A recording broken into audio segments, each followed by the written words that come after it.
Video එකක් දාන්නේ. අද මම කතා කරනවා කම්පියුටර් එකේ වගේ Mac එකේ. අපි Mac ගැනනේ කතා කරන්නේ. ඉතින් Mac එකේ heat එක ගැන.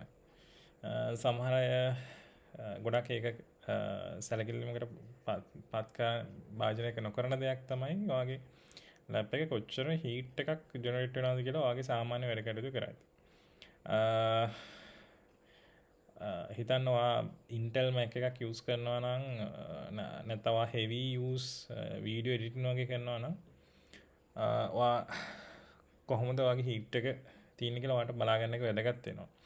ඒ කියලා මම කියන්නම් ඔයා හිතන්න ඔයාගේ වර්ක් ලෝඩ් එක අනුව සෙල්සියස් හැමතිස්සෙම 80න් උඩ වගේ කියන 90 වගේ යනවා නම් 95 වගේ යනවා නම් හැමතිස්සෙම එහෙම තියෙනවා නම් මම දැකලා තියෙනවා සමහර අය කියන්නේ මම ගොඩක් ක්ලයන්ට්ලාට කස්ටමර්ස්ලාගේ ලැප් වලට ලොග් වෙනවා ටීම් වීවර් හරි මොන හරි රිමෝට් ලොගින් එකකින් ඒ වෙලාවට මම දැකලා තියෙනවා ගොඩාක් අර දැන් අපි හිතමු සෆාරි ගත්තත් ලොකු ටැබ් ප්‍රමාණයක් ඕපන් කරනවා 10 15 එකපාර ඕපන් කරන් ඒව වැඩ කරනවා අර ඔටෝ ස්ලීප් ටැබ් ස්ලීප් තියෙනවා තමයි නමුත් ඒක ඉම්පැක්ට් එකක් වෙනවා ඔයාගේ RAM එකට සහ ඔයාගේ හීට් එකට ඉතින් ගොඩක් කලාට දැන් M series එයා එකක් වගේ නම් යූස් කරනවා දන්නවා ඒකේ මේ ෆෑන් ලස් එන්නේ ඉතින් ඒ වගේ වෙලාවට හීට් එක ගොඩාක් එක දිගට එක විදිහට වැඩියෙන් තියෙනවා නම් ඒක එච්චර හොඳ දෙයක් නෙවෙයි ඉතින් ඒක බලා ගන්න ඔයාට Mac එකේ මම දන්න තරම් ක්‍රමයක් නැහැ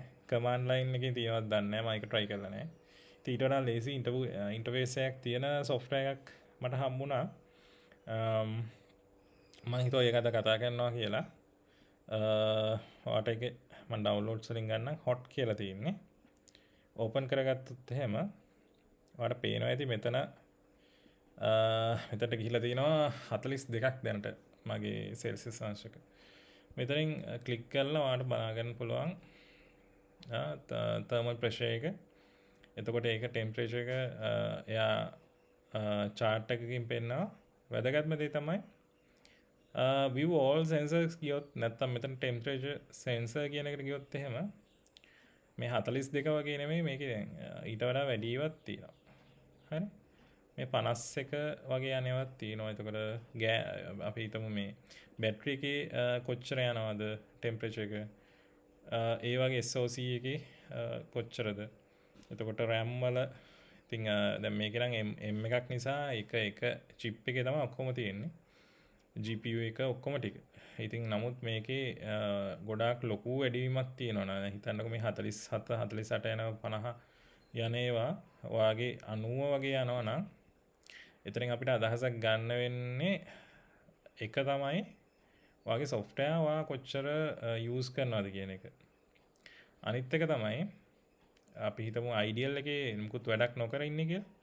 ඒ වගේ වෙලාවට කොච්චර කියන්නේ ඒකෙදි හાર્ඩ්වෙයාර් වල බලපෑමක් තියනවාද කියලා. ඒ කියන්නේ මම මුකුත් වැඩක් කරන්නේ නැහැ. නමුත් හાર્ඩ්වෙයාර් බලපෑමක් නිසා ඔයාගේ ලැප් එකේ හරි Mac mini ස්ටුඩියෝ එකකේ ඒකේ ටෙම්පරේචර් එක වැඩි වෙනවා. ඉතින් මේ ගොඩාක් බලපාන්නේ එයා වලට. දැන් අපි වෙන Pro හරි නැත්නම් Mac mini Mac Studio වගේ යූස් කරනවා නම් ඒකේ ෆෑන් එකක් එනවනේ. ඉතින් මේ වගේ ඇප් එකකින් ඔයාලට මේක හරියටම බලා ගන්න පුළුවන්. අනිත් දේ තමයි ඔයාලට මේකේ මේක දැන් මැනුවලි හැමතිස්සෙම ඔන් කරන්න නැතු වෙන්න ඔයාලට පුළුවන් ඒක දාගන්න ස්ටාර්ට්අප් අයිටම්ස් වලට.